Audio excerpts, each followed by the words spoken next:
It's, okay. Like I said, this is Detective Schmidley.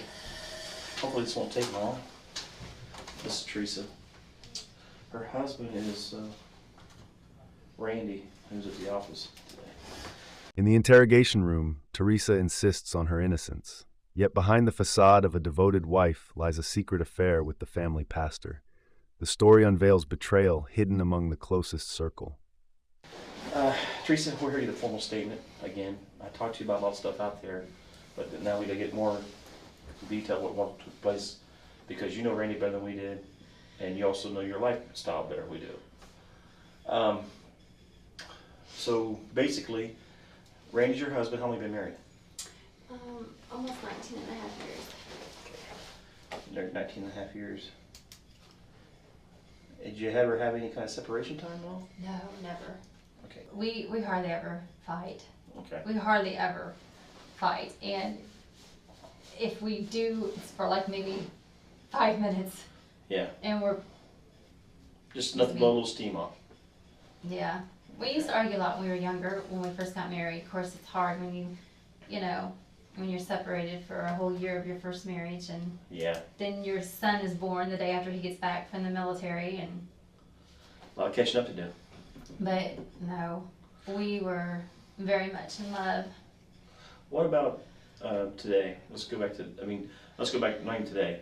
I asked you before, has there been any issues around the office or at home with anybody trying to maybe get themselves into the family, or also anybody gets like maybe a policy holder that's problems or anything like that?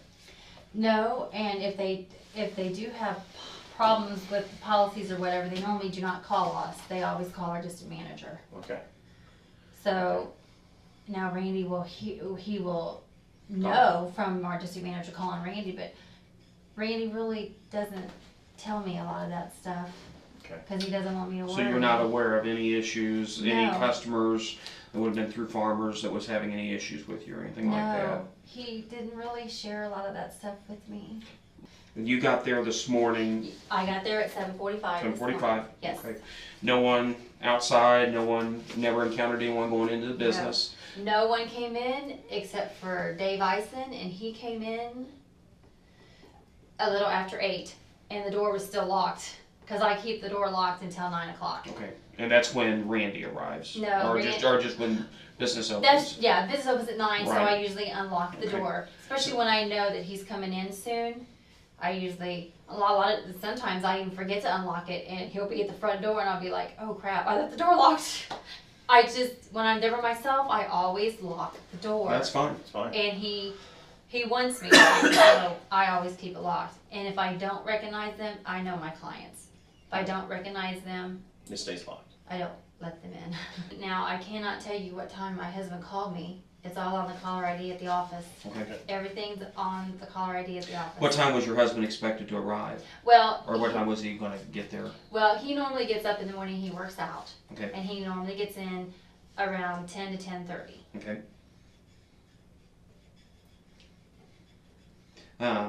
And that's about the time he arrived. So he got there between 10. Did he call you? Oh yeah, in he between always that time? calls me. Oh, I talked to him from our home phone Okay. So what a time? couple times. You talked to him a couple times this morning then while you were there at the business? Before he came in? Before he Yes, came in, okay. Yes, from the home and the cell. The picture of a seemingly perfect marriage begins to crack. Randy, a Marine veteran, built a life with his wife, children, and church. But for Teresa, faith and religion masked a forbidden love steeped in sin. So you went to the Bang on Square, and you already texted Randy. I texted Nothing Randy came when back? no, nothing came back. Okay, and then where'd you go from the bank? I went straight to the office. Okay. You get to the office. Only car out there is just Randy's, Yes, and you park up next to his car. always. But when I pulled up in the driveway, I noticed the blinds were closed. And that is not normal Okay. at all. You go on in, you get ready to go in, and you notice you have to unlock the door. Now you said, are both locks locked or not? No, the deadbolt was not locked. Okay. Just the bottom. And how you knew that was when you tried it? When I tried to unlock it, it was easy. I mean, I didn't even have to do anything Right. to unlock it. And you said normally it's really tough to turn? very tough to turn. You almost break the key to unlock Wow, the deadbolt. okay. And let me just touch base again. What time do you think you arrived at the office? Just I'm pretty sure I got to the office right about 10 till. Now, you get to the office, and sorry, we're trying to get this out of the way. You get to the office and you said the deadbolt's not locked, but the other lock is locked. Yes. You go inside, open the door, go inside. What do you see? All the lights are off. Gosh, I'm so sorry. I yell. I say, honey, where are you? And I walk into his office and I turn the light on, Mm-hmm. and you know, the computer's up, everything looks fine. I walk into the back room back there and turn the light on, and he's not back there. Which room is that? The storage? The storage room, yeah. Yeah, okay. Then I walk around the corner. To your office? What do you see? Is the light off? Was the door shut? Okay. you said the door was shut? No. No, the door was not shut. Did you turn the light on? Okay. What did you do? This is kind of important. What did you do once you saw him there? I kept yelling for him to wake up. Did you shake him? I didn't touch him. Okay. On the afternoon of March 31st, 2010, Teresa frantically called police, claiming she found her husband collapsed in a pool of blood. But her calm, tearless demeanor quickly turned investigators' suspicion toward her. What did you? And I apologize. I don't mean to. We just want to be a little detailed at this because it's important. Did you see any? I mean, he was obviously on the ground. I saw blood coming out of his ear. Okay, blood coming out of his ear.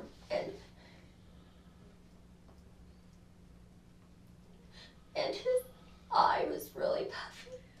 And his skin was really discolored. And I noticed he wasn't breathing, but I didn't want to touch him. I was That's fine. scared. So what did you do to help out? What did you do from there? I stepped over him.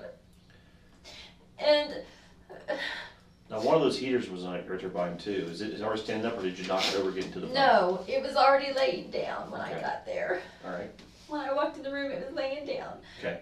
At first I thought he hit his head on it, but then when I saw the blood coming out of his ear, I That's fine. was So you stepped over him, and what did you do? I stepped over him and I grabbed my earpiece Pretty and fine. put it on my ear.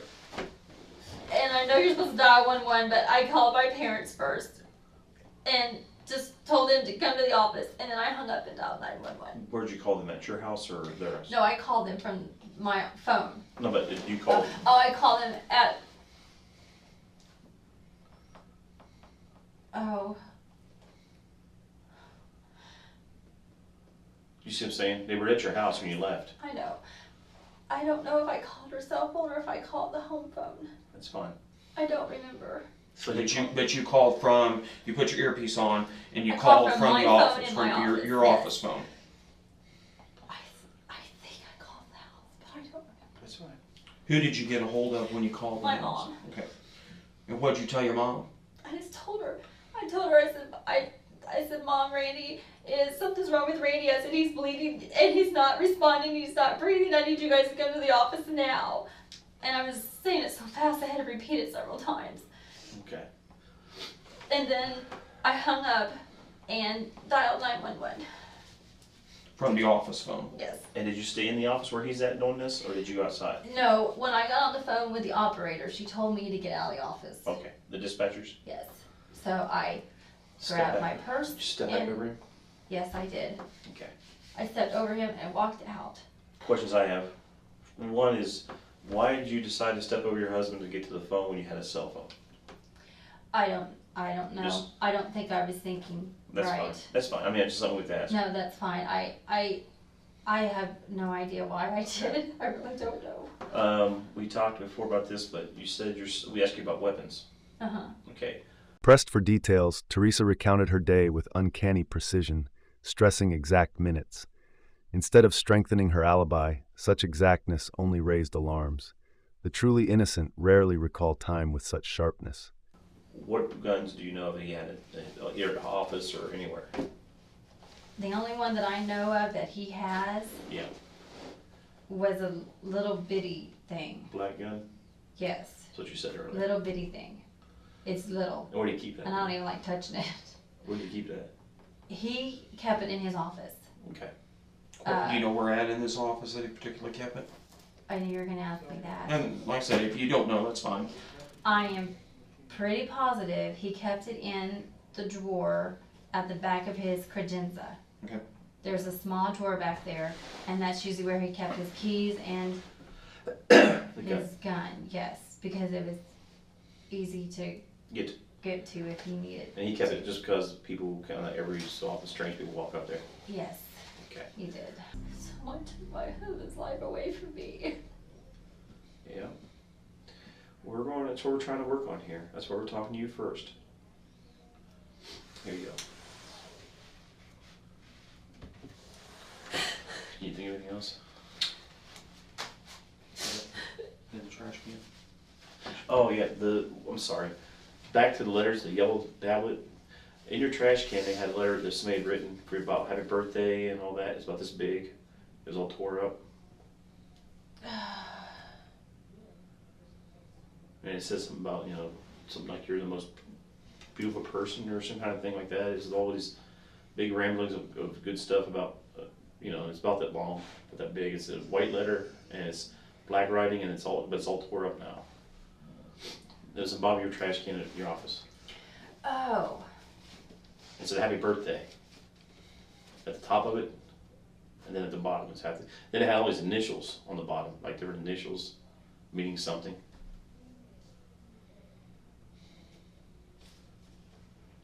Well, think about it. I'm gonna go see if the lab, they took a picture of it. I'll see if I can show it to her and see, let me get a refresher. Fine. Hang on just a second, we'll be right back. Okay. I heard that.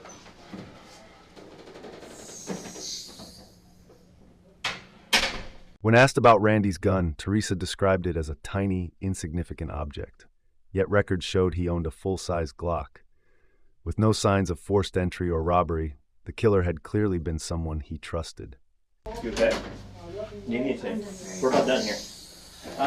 On that letter, they didn't take a picture of it, but they collected it, so we can't see it because it's on property. But it's a note about the big. Yeah, I remember. And I've had it for a very long time because I kind of had a secret admirer. It was left on my car door. Today? Oh no. Oh no. Where was your car at the office? It's not even the car that I have now. Oh, okay. I believe it was. That's been several years ago. And I just found it the other day. I was looking for my what do you call it? Dental card. Yeah. And I found it in there. And Where was that? In your drawer? Or? no. It was in my purse. I have a little thingy that I keep all my credit cards in. Yeah. And it was in there. Who's the secret admirer? I don't know who he is.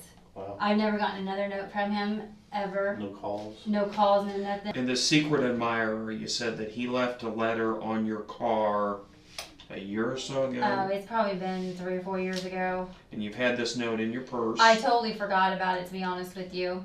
And when did you tear it up and throw it in the trash can? Yeah, I just found it yesterday. Okay. When I was looking for my, because I scheduled my daughter for her wisdom teeth to be pulled out. Mm-hmm. So as I was going through, I found it and I just ripped it up and threw it away. I didn't really want my husband to find it. So. Did he know about what did the note say? You know what? I have no idea.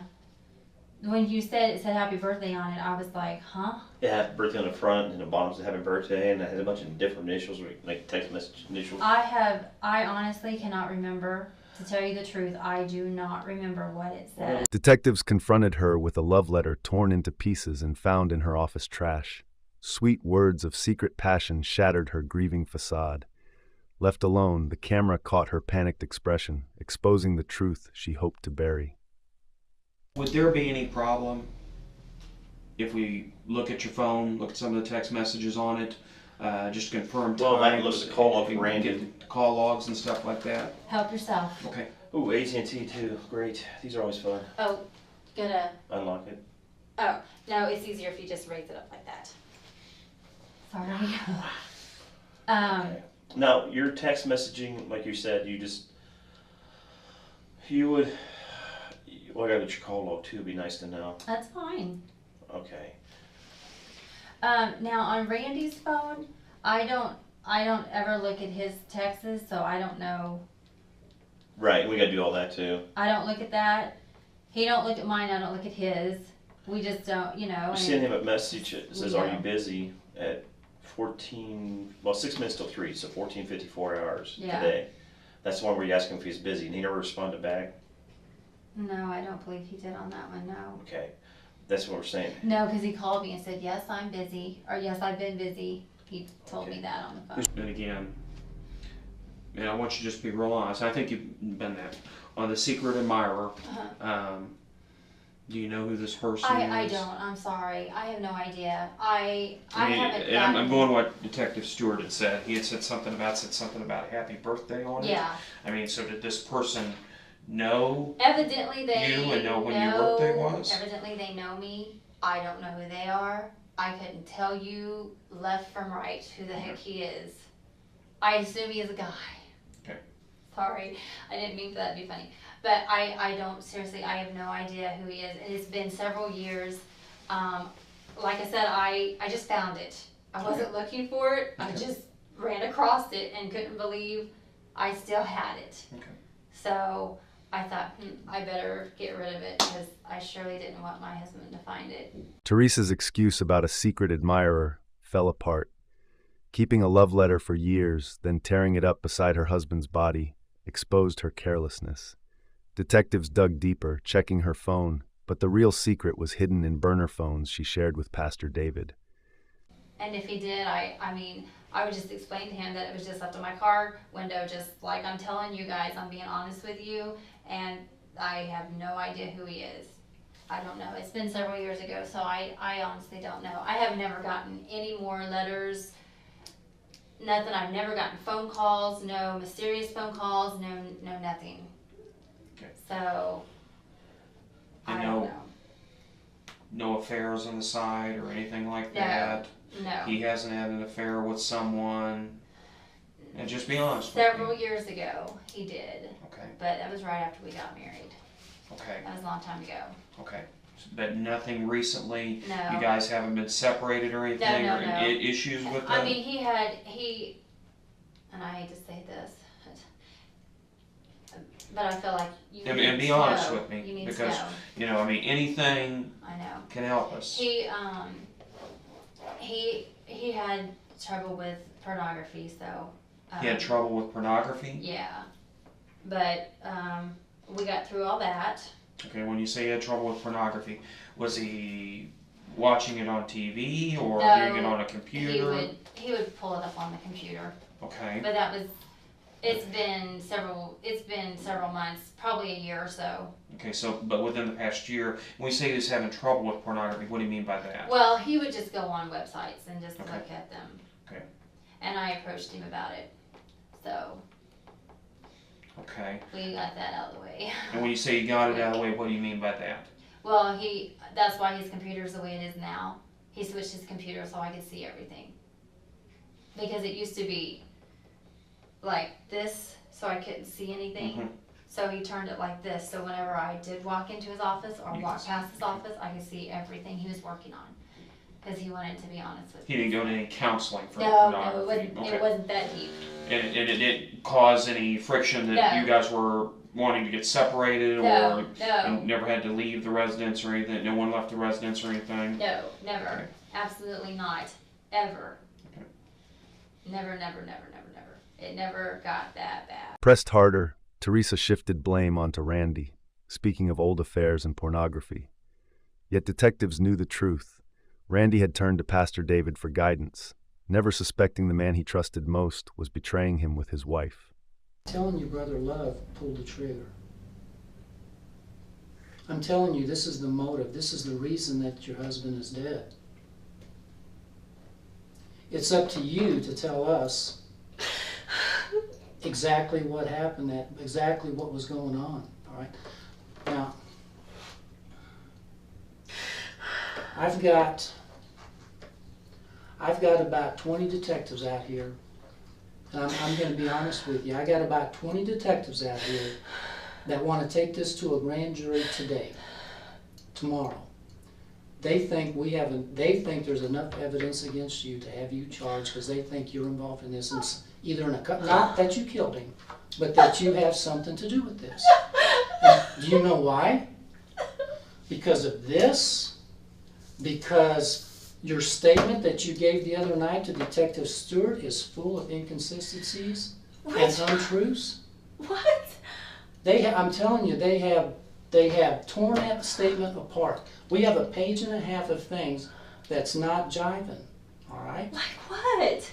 I have told you everything that happened on that day. Well, I'm telling you that I have they have receipts to show you. My daughter was with me. we're Are not you saying you. kidding? That's what I'm telling you. Oh my That God. there's trouble here, Teresa. There's trouble here. All right? You have got to tell us what happened that day. And if you don't tell us, then I'm telling you, I've been doing this for 24 years. I'm telling you, I can see the direction that this is going. And if you're not truthful with me and tell me everything that's going on and what you know, you're going to be a soul out on a plank, all right, all by yourself. My investigators believe that you are involved in this, either in the cover-up. They There don't. is no way. I'm telling you. I would never do anything to hurt my husband. I love him so much. That's why I was trying to get rid of this. That's why I was trying to get Brother Love out of my office. We were trying to start over. I didn't want him in my life anymore. I wanted to just be with my husband for the rest of my life.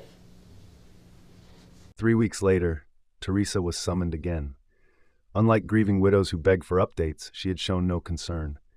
Confronted with evidence of her affair and David's role, detectives told her straight.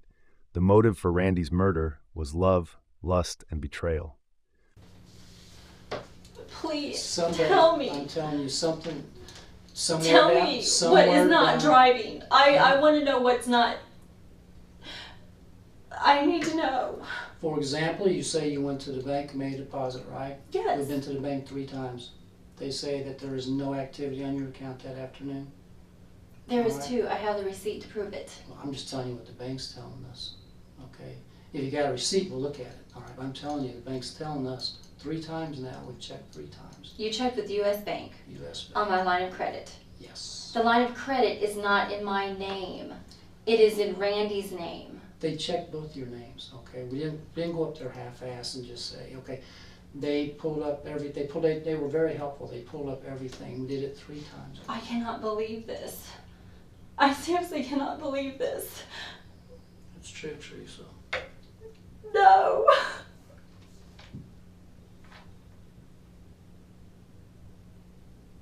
I have the receipt from my chiropractor's office. I have the receipt from JCPenney's. I have everything. I was with my daughter. I picked her up from school. I went home. My parents were there. Are you kidding me? Did I tell you we know exactly what time your husband died? Because we have not 1 but 2 videos. We have seen the car, and we have seen the man get out of the car. Who is it? I'm not going to tell you who it is. Why not? I am telling you because I'm trying to get some truthfulness out of you. Because I'm telling you that if you don't sit here and tell me the truth about everything you know, I'm telling you, you're going to end up in a whole lot of trouble. More trouble than you could ever imagine. This was a planned killing. No. It was a planned, premeditated killing. And more than one person was involved. Why? Why? Yes, why? Why would they do this? You know, Teresa, you know why. Because of me? Because I wouldn't give up what I have for this? No. No. Your life has been spinning out of control for a while now, Teresa. It's been spinning out of control. And everything that you have learned since you were 7 years old in your church, for whatever reason, you've taken a wrong turn, all right? I'm going to tell you what I think, and this is coming from my heart. I think that you have been manipulated, you have been used. I think somebody has taken you away from your values and everything that you believe in this world to be good, and has sent you down the wrong road. Detectives dismantled her alibi. Bank receipts didn't exist. Her story crumbled under scrutiny. They revealed they had video evidence of the killer. Teresa wept, caught between denial and despair, as investigators painted the crime for what it was, a premeditated execution. And has talked you and got you into something that you would never have dreamed of ever being involved in. And I believe that. And I believe that. And it's a horrible situation. But the person that has done this to you, needs to accept responsibility for their actions. In the same way that you're accepting responsibility for your actions. You're accepting responsibility because you're paying the price right now, having to sit here and talk to me and go through this. You are the one that's paying right now, and the other person that's involved in this, they think they got away with murder scot-free. They think they don't have a thing to worry about. But here you are. Here you are.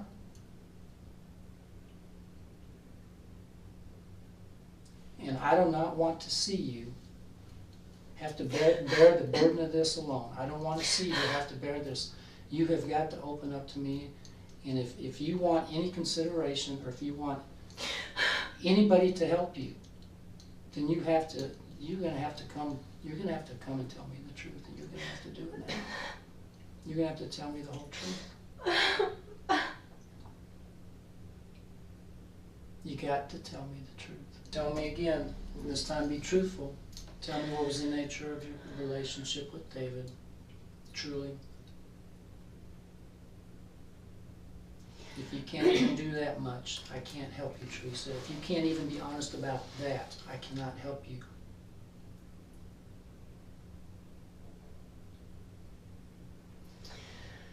Well, obviously he was in love. Mm-hmm. And I guess I was at one point. How long ago?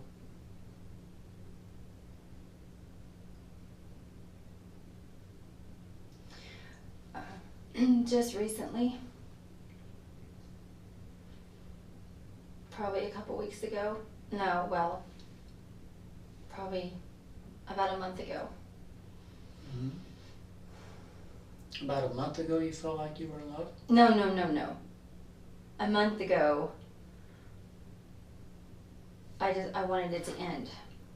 Mm-hmm. I wanted to start my life fresh with Randy. Okay. Let's back up. Okay. I need to know. Mm-hmm. 9 years ago. Well, I need to know what kind of things have been going on between you and him before you decided that you wanted to put an end to this thing. Investigators warned Teresa that her life had spiraled out of control, manipulated by a man who twisted faith into sin. They believed she was used, led astray, yet still complicit. One truth remained. While Teresa sat in that room, the pastor who pulled the trigger thought he had walked free. Because I know it wasn't just phone calls. Couldn't have been. I just don't want this to get out to anybody. I'm telling you, we're not going to wave red flags and tell the world, okay? Teresa, I already know what you're going to say, but I have to hear it from you. I have to hear it from you.